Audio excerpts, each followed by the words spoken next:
ทุกคนอันนี้มันบอลจะขึ้นรถเมล์เนาะไปที่หมู่บ้านสโนว์วาเลย์เนาะเขาจะมาขึ้นอยู่ท้ายหมู่บ้านพี่เลยแถวที่ว่าเป็นห้องแฮมทรงอย่าง RV รีสอร์ทเนาะนี่เลย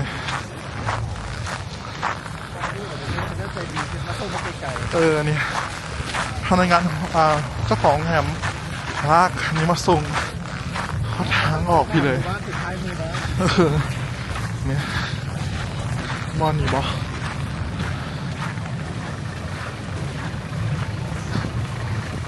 วันนี้มอนรอถ่ารถนะฮะ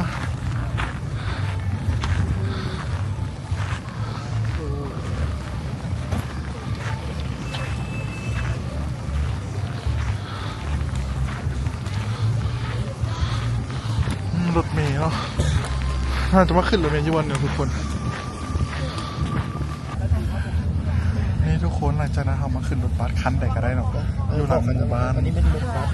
ไปนอกหมู่บ้านที่ซื้อเนาะ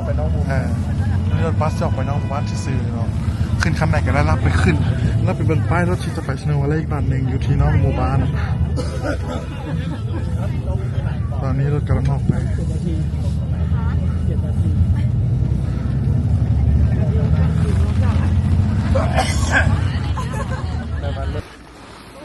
ให้ทุกคนรถบัสจะมาส่งเขาอยู่หน้าหมู่บ้านนี่เนาะเป็นหน้าหมู่บ้านสโนว์ทาวน์เราจะมาขึ้นรถบัสเนาะไปสโนว์วาเลย์ตามเลขทะเบียนที่เลขทะเบียนรถเนาะที่เราได้จองหันเนาะเขาจะแจ้งเลขทะเบียนรถทักไปซ่องเลขทะเบียนรถเขาเลย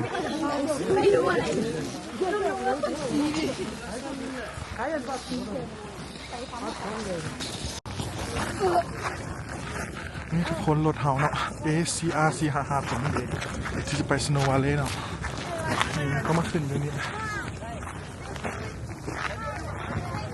ขึ้นรถนี้แล้วกันมันตัวขึ้นไปสโนว์วาเลย์เลย看不到，现在是黑天了嘛。帮我爬上去那。ทุกคนตอนนี้เขากันเยอะเลยที่จะไปสโนว์วาเลย์นะนี่ขี่รถเมล์ดูท้ายหมู่บ้านเอารถเมล์ออกมาทางนอกมันจะเป็นเทอร์มินอลบัสเทอร์มินอลเนาะบัสเทอร์มินอลบนนี้จะมาเป็นรถใหญ่ที่ว่าที่ไปสโนว์วาเลย์อยู่เราต้องขี่รถบัสจากสโนว์ทาวน์ห้องมันนอกนี่ก่อนแล้วจึงขึ้นรถตัวนี้ต่อไปนะทุกคนเนาะโบได้ขึ้นรถอยู่ในสโนว์ทาวน์ไปแล้วเนาะขั้นตอนการขึ้นรถนี่ทุกคนตอนนี้รถออกแล้วนะ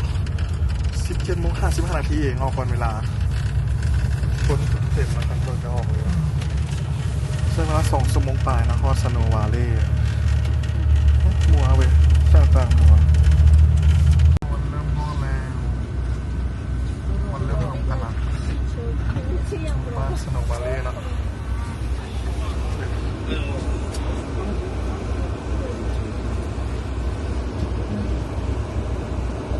เริ่มมารอส่งคนละ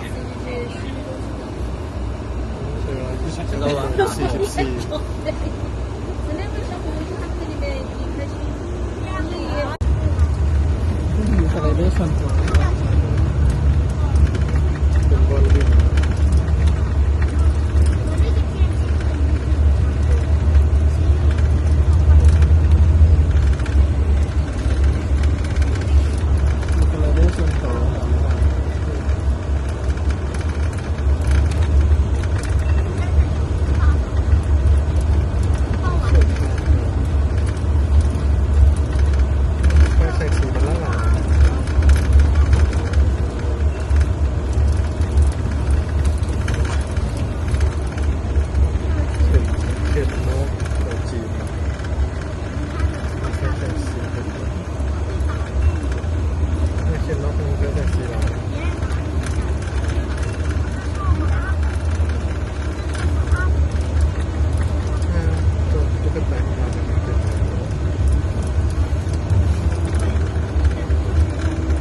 เมืองที่บอกว่ามาพักให้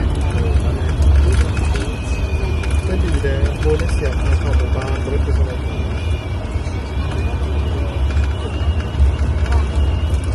ทำอะไรเรียงอะไร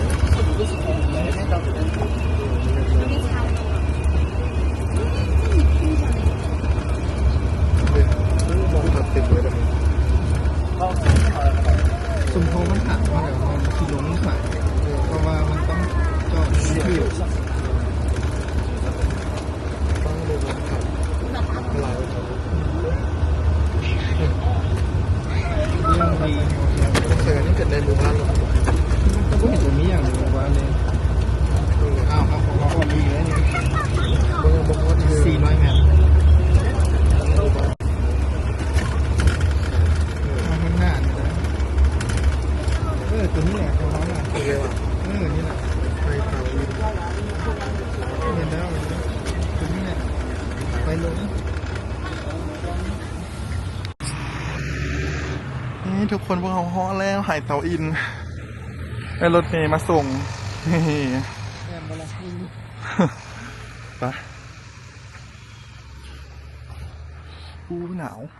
ป้าเป็นบ้านมันหมู่บ้านเงียบๆเลยเนาะ แล้วพาหน้าสโนว์วอลเล่ไห่เตาอิน ว่ะโอเค ไม่ใช่ด้วย อุ้ยหนาว เ